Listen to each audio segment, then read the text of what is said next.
हाँ, कैसे हो डियर स्टूडेंट्स? क्या हाल चाल है आपके?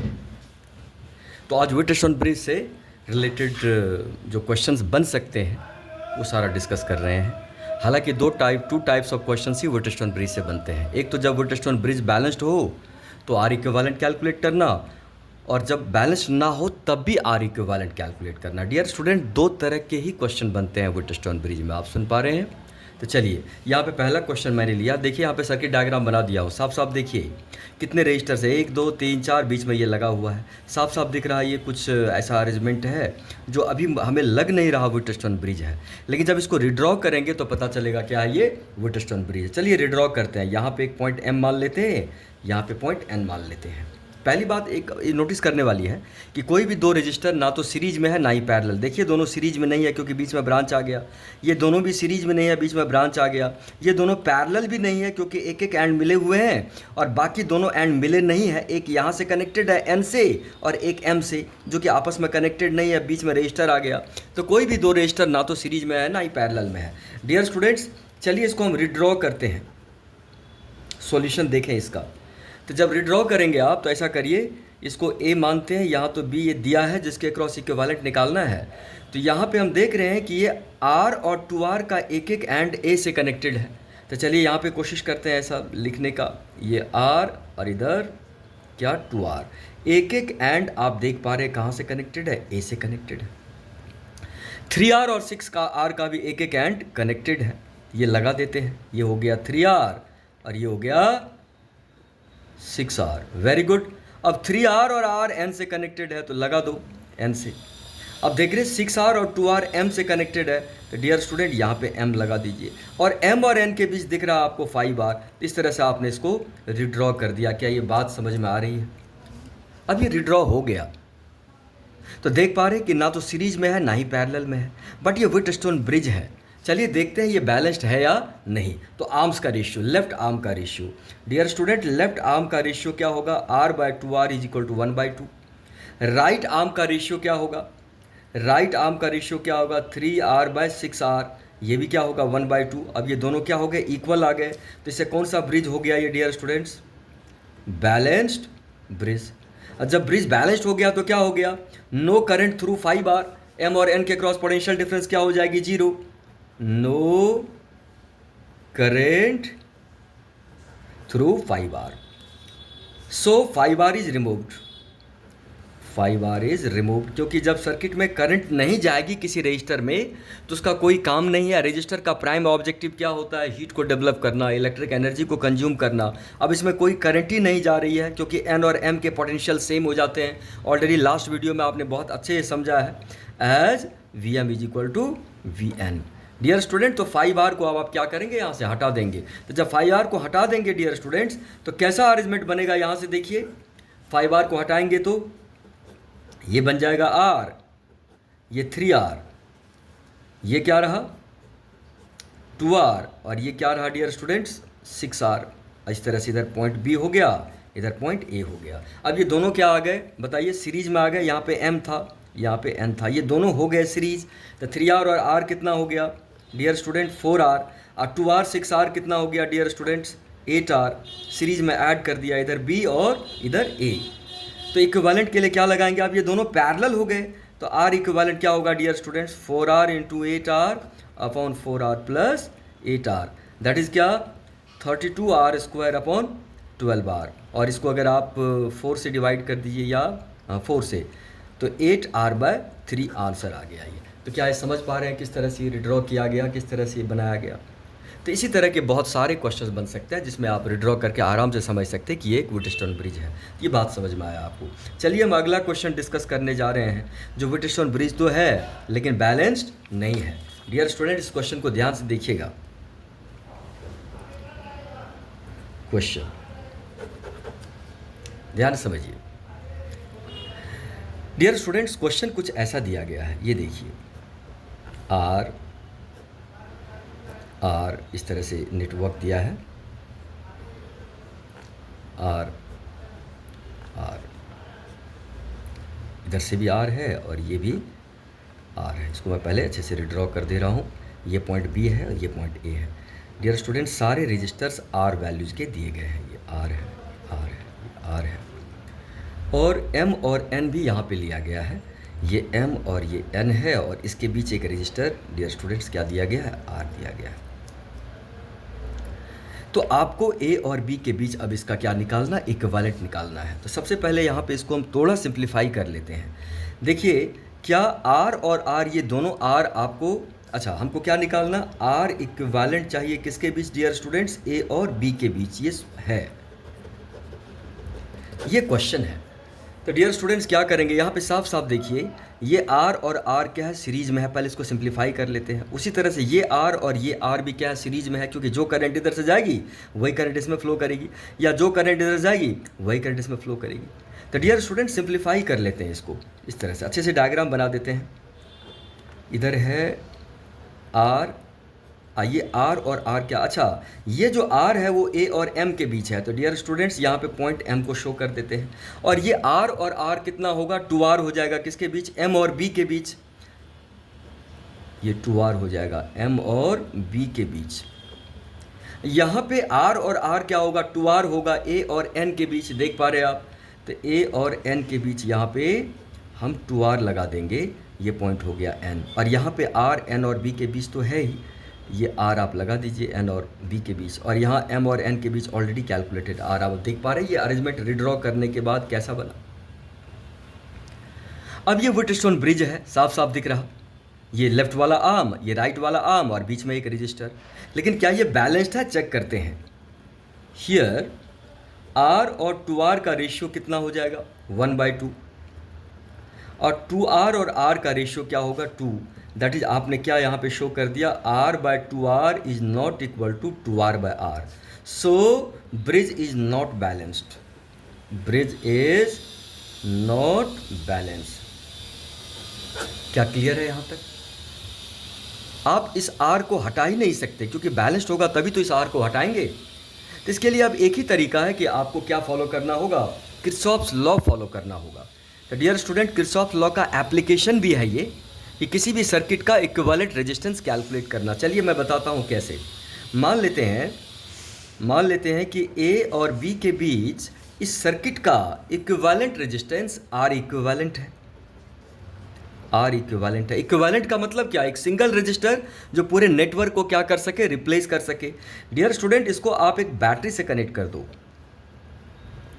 ठीक है, और बैटरी यहाँ पे कुछ ना कुछ करंट प्रोवाइड करेगा यहाँ पे, और ये पूरी वोल्टेज इस रजिस्टर को मिलेगा, ठीक है। मतलब ये इसका इक्विवेलेंट हमने आर इक्विवेलेंट यहाँ पे लिख दिया। इक्विवेलेंट का मतलब पूरे नेटवर्क को सिंगल रजिस्टर से रिप्लेस कर दिया।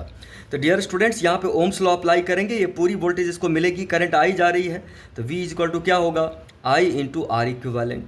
और डियर स्टूडेंट आर इक्विवेलेंट क्या बन जाएगा, V/I। यही हमको कैलकुलेट करना, मतलब अगर हमको इसका इक्विवेलेंट चाहिए तो यहाँ से एक बैटरी कनेक्ट करेंगे, और बैटरी जितनी करंट सप्लाई करेगी उस करंट से वोल्टेज को डिवाइड कर देंगे, तो वही सर्किट का क्या होगा, इक्विवेलेंट आ जाएगा। बात को समझिए आप, यहाँ पे भी बैटरी कनेक्ट करेंगे, सेम बैटरी सेम करंट यहाँ भी जाएगी।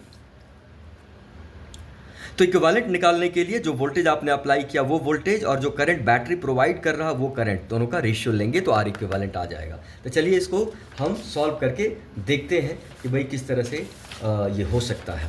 तो डियर स्टूडेंट्स चलिए यहाँ, तो क्या करेंगे, इस सर्किट डायग्राम को फिर से मैं इसको एक बार रिड्रॉ कर दे रहा हूँ। ये वाला जो है आर रिपीटेड, ये क्वेश्चन आपके स्कूल एग्जाम में लगातार पूछा गया है और पूछा जाता रहता है। ध्यान दीजिएगा डियर स्टूडेंट्स, यहाँ पे ये 2r है, इसको फिर से मैं ड्रॉ कर दे रहा हूँ एक बार, जिससे आप समझ पाएंगे अच्छे से। ये क्या था B और ये क्या था A, ऐसा सर्किट डायग्राम था डियर स्टूडेंट्स। और यहाँ पे क्या लगा हुआ था R। इसको क्या करना, आपको एक बैटरी से कनेक्ट कर देना। ये बैटरी से कनेक्ट कर दीजिए 20 वोल्ट की बैटरी से, और ये बैटरी कितनी करंट प्रोवाइड करेगा, I। और हमको क्या चाहिए डियर स्टूडेंट्स, R इक्विवेलेंट चाहिए, और R इक्विवेलेंट का फॉर्मूला क्या होता है, V/I। यही हमको चाहिए, जो मैंने आपको यहाँ पे समझाया कि V और I का रेशियो चाहिए। चलिए तो यहाँ पे देखें ज़रा, अब करंट को डिस्ट्रीब्यूट करना पड़ेगा इसके लिए हमें। तो ये करंट यहाँ पे कितने पार्ट में डिवाइड होगी आप बताइए। ये करंट यहाँ पे 2 पार्ट में डिवाइड होगी। आई जब इधर जाएगा तो एक फ्रैक्शन डियर स्टूडेंट इधर चला जाएगा, कितना I1, और इधर कितनी करंट चली जाएगी I माइनस I1। साफ साफ देख पा रहे हैं आप। अब आप इस करंट I1 को ही यहाँ पे 2 पार्ट में ब्रेक कर दीजिए, कह दीजिए इसमें कितनी करंट चली गई I2 डियर स्टूडेंट, तो इधर कितनी करंट चली जाएगी I1 माइनस I2। क्या आप समझ पा रहे हैं? यहाँ से I2 आ रहा है, इधर से I माइनस I1 रहा। किरचॉफ्स जंक्शन रूल या किरचॉफ्स करंट रूल लगाएंगे तो दोनों इनकमिंग है तो इस R में कितनी करंट चली जाएगी बताइए I minus I1 plus I2, ये करंट जाएगी। अब यहाँ पे देखिए जंक्शन है, इधर से ये करंट आ रही है, इधर से ये करंट आ रही है, दोनों मिलेंगी। ऐड करिए I1 कैंसिल, I2 कैंसिल, देखिए करंट I हो गई और डिस्ट्रीब्यूशन मुझे लगता है यहाँ पे क्या हो गया, कंप्लीट हो गया। ठीक है, distribution is dear students complete here. अब क्या करेंगे आप, V और I का रेशियो चाहिए। तो सबसे पहले क्या करेंगे, हम एक ये वाला लूप ले लेते हैं, ये वाला क्लोज पाथ, फिर ये वाला क्लोज पाथ ले लेंगे और फिर से हमें ये वाला पाथ लेना पड़ेगा क्योंकि हमको V और I का रेशियो चाहिए। ठीक है, क्योंकि यहाँ पे एक ही अननोन तो है नहीं, यहाँ पे क्या क्या अननोन है, I भी अननोन है, I1 भी अननोन है और I2 भी अननोन है। समझ रहे हैं आप? तो हमको इक्वेशन 3 चाहिए यहाँ पे, इसको सॉल्व करने के लिए 3 इक्वेशन चाहिए। तो चलिए यहाँ पे हम लगा देते हैं, इसको कुछ लिख देते हैं। यहाँ तो M था, N था, P Q S T U V, मानने में कोई दिक्कत नहीं है। चलिए लगा दें किरचॉफ्स वोल्टेज लॉ। कौन सा क्लोज पाथ लेंगे पहले, P M N Q P। ठीक है, तो चलिए क्या बनेगा P M N Q P। Dear student ये क्लोज पाथ ले लीजिए। तो चलिए फटाक से मूव कर जाइए ऐसे। करंट का डायरेक्शन माइनस IR होता है तो क्या होगा minus I1 R, that is I1 R, और यहाँ करंट का डायरेक्शन में जाएंगे तो माइनस RI2, फिर करंट के अपोजिट जाएंगे तो क्या होगा 2R I माइनस I1, और डियर स्टूडेंट्स क्या बन जाएगा ये 0। ठीक है, जरा गौर करिए, चेक करिए ये सही है या नहीं। डियर स्टूडेंट्स यहाँ पे R कॉमन ले लेंगे यहाँ से तो सब में इधर जाके 0 होगा, और इसको सॉल्व कर दो, क्या होगा minus I1 minus I2 plus 2I minus 2I1 is equal to 0। तो यहाँ पे और सिंप्लीफाई कर देते हैं, I1 2I1 ऐड हो जाएगा तो क्या होगा ये माइनस 3I1। डियर स्टूडेंट्स यहाँ पे क्या है माइनस I2 रह रहा है यहाँ पे, अब plus 2I, this is equal to 0। ये बन गया डियर स्टूडेंट इक्वेशन 1, ये बन गया आपका इक्वेशन 1। क्या ये बात आपको अच्छे से समझ में आ रही है? कोई डाउट है तो मुझे बताइए, 1% भी डाउट है, कन्फ्यूजन है तो बताइए। ये पहला इक्वेशन बन गया डियर स्टूडेंट्स। चलिए अब हम ले लेते हैं ये वाला, इसको क्या लिखेंगे MSTNM। चलिए MSTNM डियर स्टूडेंट ये वाला ले लेते हैं, तो घूम के चले जाइए यहाँ तक, तो क्या होगा बताइए minus 2R I1 minus I2, फिर आप इधर जाएंगे करंट के अपोजिट जाएंगे तो क्या होगा प्लस R, ये R है, I minus I1 plus I2, ये बात समझ में आए। फिर आप करंट के अपोजिट जाएंगे तो प्लस RI2, और ये वैल्यू क्या हो जाएगी 0। फिर से यहाँ पे R को हटा दीजिए, कॉमन ले लेंगे तो 0 आ जाएगा, तो क्या होगा minus 2I1 plus 2I2 plus I minus I1 plus I2 is equal to 0। Dear student check करिए करेक्ट है या नहीं। सॉल्व करेंगे तो यहाँ पे देखिए 2I1 और I1 फिर से क्या हो जाएगा माइनस 3I1 हो जाएगा। यहाँ पे 2I2 और I2 कितना हो जाएगा 4I2। डियर स्टूडेंट्स ये हो जाएगा 4I2, और यहाँ पे केवल मेरे ख्याल से I है तो प्लस I रहने देते हैं, और ये क्या हो गया 0। ये बन गया इक्वेशन सेकंड। एकदम क्लियर है, ध्यान से समझिए आप। ये फर्स्ट और सेकंड मिल गया, लेकिन हमको V और I का रेशियो चाहिए, तो एक ऐसा क्लोज पाथ लेना पड़ेगा जिसमें V और I दोनों इन्वॉल्व हो। तो इसके लिए हम ये क्लोज पाथ ले सकते हैं, या आप चाहेंगे तो ये क्लोज पाथ भी ले सकते हैं, कुछ भी ले सकते हैं। तो चलिए ये वाला क्लोज पाथ ले लेते हैं, समझ रहे हैं आप? ये वाला क्लोज पाथ ये वाला ही ले लेते हैं। चलिए यहाँ पे ये ले लेते हैं, क्या लिखते हैं क्लोज पाथ, ध्यान दीजिएगा क्लोज पाथ कंटेनिंग, ऐसा लिख दे रहे हैं हम, Q N N T and the cell only. क्या क्या क्या, Q N N T and cell only. ध्यान दीजिएगा, ये वाला क्लोज पाथ ले लिया। तो डियर स्टूडेंट्स क्या होगा, बढ़िए यहाँ से करंट के डायरेक्शन में माइनस आई आर, तो दैट इज क्या होगा बताइए, minus two R I minus I one. यहाँ पे minus two R I minus I one हुआ। फिर इधर जाएंगे तो minus R this current, that is minus R I minus I one plus I two. Dear students minus I R हो जाएगा, यहाँ पे देख पा रहे हैं आप, ये लिख दिया यहाँ पे पूरी तरह से। फिर इधर जाएंगे फिर नेगेटिव टू पॉजिटिव, तो वी वोल्ट आ गया, तो plus V this is equal to zero. समझ पा रहे हैं आप, ये इक्वेशन बन गया आपका क्या 3। लेकिन आप मुझे बताइए क्या चाहिए हमको, v और i का रेशियो। यहाँ v तो आ रहा, i भी आ रहा, लेकिन i1 i2 भी आ रहे हैं, तो हमको क्या करना पड़ेगा, i1 i2 को हटाना पड़ेगा। i1 i2 को हमको सर्किट से हटाना पड़ेगा डियर स्टूडेंट्स। तो i1 i2 को कैसे हटाएंगे, i1 i2 को भी i के टर्म में कन्वर्ट करके लिखना पड़ेगा थर्ड में। तो फर्स्ट और सेकंड से हम क्या करेंगे, i1 और i2 को i के टर्म में कैलकुलेट कर लेंगे। ठीक है, तो चलिए अब देखें फर्स्ट और सेकंड को गौर से देखें, तो यहाँ पे क्या लगा है माइनस 3i1 और यहाँ पे माइनस 3i1। अगर फर्स्ट में से सेकंड को माइनस कर देंगे तो 3i1 तो कैंसिल ही हो जाएगा और i2 मिल जाएगा हमको i के टर्म में। तो ये ले लेते हैं, फ्रॉम फर्स्ट माइनस सेकेंड। तो डियर स्टूडेंट चलिए इधर लिख दे रहा हूँ, फर्स्ट क्या है minus 3i1 minus i2 plus 2i, इसको माइनस करेंगे आप सेकंड में, तो सेकंड में माइनस करेंगे। चलिए सलीके से लिख दे रहे हैं, minus 3i1 plus 4i2 plus i equals to zero. समझ पा रहे हैं आप, जीरो में से जीरो जाएगा तो जीरो। इसको ब्रेक करिए डियर स्टूडेंट्स, क्या होगा, इसको जब ब्रेक करेंगे तो क्या बनेगा, minus 3i1 minus i2 plus 2i, और यहाँ पे ब्रेक करेंगे तो प्लस 3i1 हो जाएगा, माइनस 4i2 हो जाएगा, और यहाँ पे क्या हो जाएगा minus i equals to zero. क्या ये बात आपको समझ में आ रही है? तो यहाँ से डियर स्टूडेंट 3i1 क्या होगा, कैंसिल हो रहा दिख रहा है हमको। अच्छा, और 4i2 और i2 मिल करके क्या होगा, माइनस 5i2। ठीक है, और यहाँ पे 2i में से i चला जाएगा तो क्या रह जाएगा डियर स्टूडेंट्स, i, और ये पूरा क्या रह गया, जीरो। और यहाँ से आपको i2 मिल गया कितना, i/5। देखिए i2 को आपने i के टर्म में कन्वर्ट कर लिया। अब इस i2 को आप या तो फर्स्ट में पुट कर दीजिए या सेकंड में, तो आपको क्या मिल जाएगा, i1 मिल जाएगा i के टर्म में। तो चलिए फ्रॉम फर्स्ट ले लेते हैं, फ्रॉम फर्स्ट पुटिंग i2।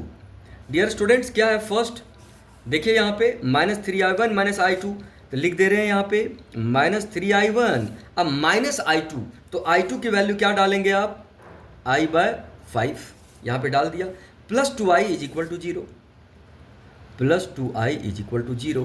तो यहाँ पे क्या होगा डियर स्टूडेंट, माइनस 3i1, यहाँ पे क्या करेंगे आप, एलसीएम लेंगे, तो 2 5 जा 10, 10 में से 1 जाएगा तो 9, हेलो 2 5 जा 10, 10i मैंने माइनस i, तो क्या होगा ये 9i/5।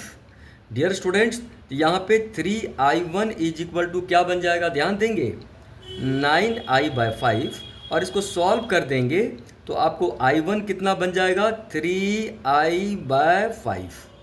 ये i1 भी मिल गया डियर स्टूडेंट, i2 भी मिल गया और i1 भी मिल गया। गौर से देखिए आप, अब हमको क्या करना, इस i1 और i2 को ये जो कैलकुलेट किया इसको थर्ड में पुट कर देंगे तो पूरा एक्सप्रेशन i में आ जाएगा और b में आ जाएगा, और क्वेश्चन क्या हो जाएगा, सॉल्व हो जाएगा। क्या मेरी बात आप समझ रहे या नहीं समझ रहे डियर स्टूडेंट? चलिए यहाँ पे लिख देते हैं, पुटिंग, क्या पुटिंग करेंगे, i1 and i2 in equation third में पुट कर देंगे, वी गेट।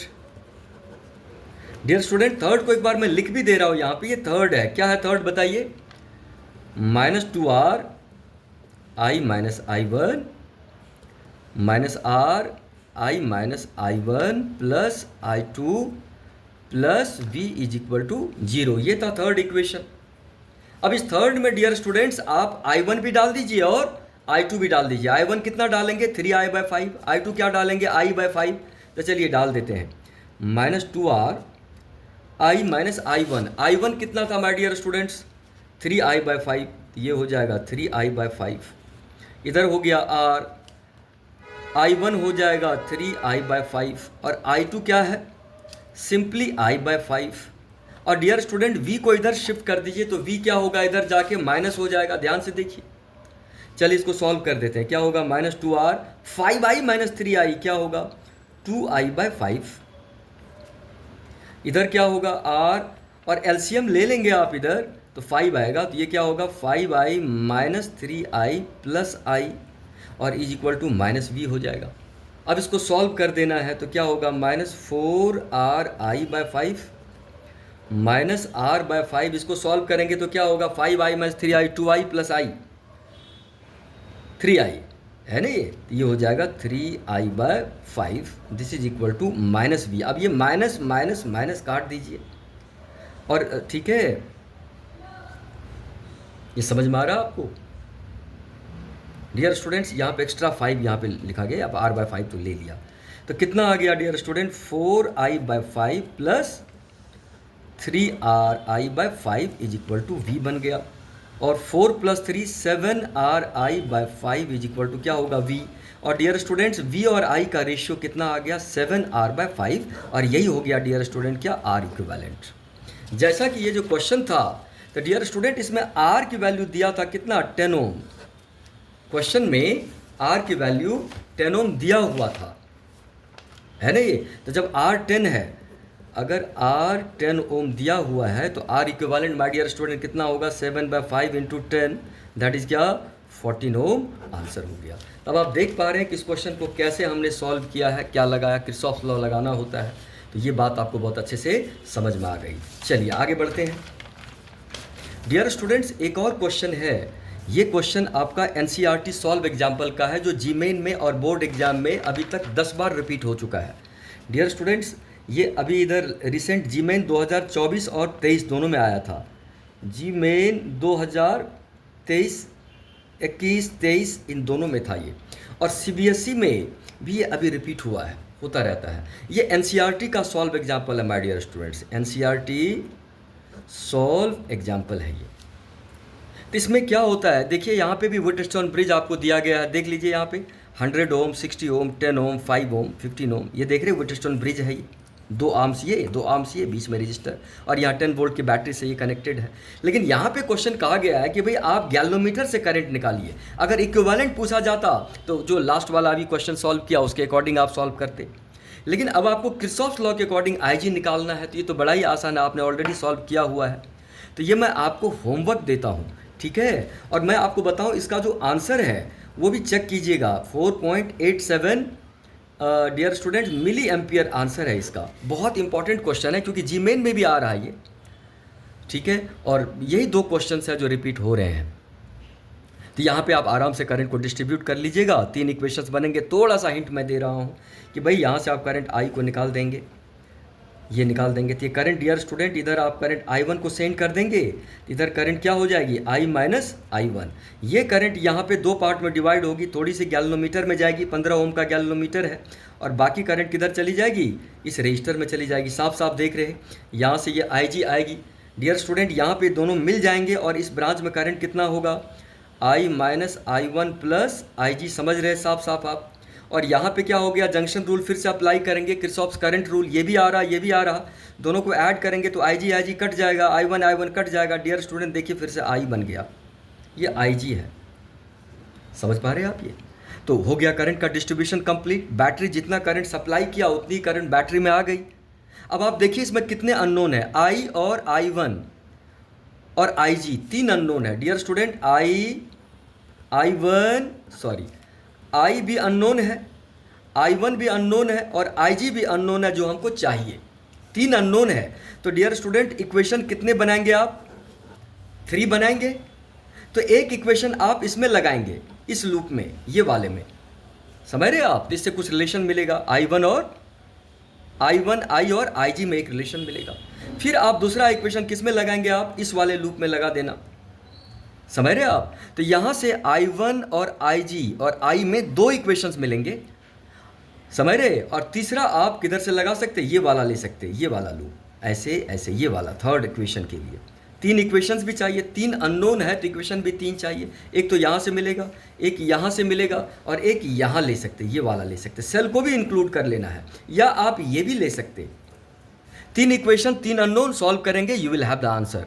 तो इसको जरूर सॉल्व करना, ये वेरी इंपॉर्टेंट क्वेश्चन है। और अभी आप थोड़ा सा लापरवाही दिखाएंगे, सर तो बार बार कह रहे हैं, लेकिन एग्जाम में जब ये आ जाएगा नहीं कर पाएंगे तो फिर रोना आता है। तो जो मैं बता रहा हूँ ये 100% कंप्लीट है। इतना कर लिया आपने तो बोर्ड एग्जाम 100% आपका है, और आप जीमेन और नीट भी क्रैक कर जाएंगे। चलिए, थैंक्स अ लॉट।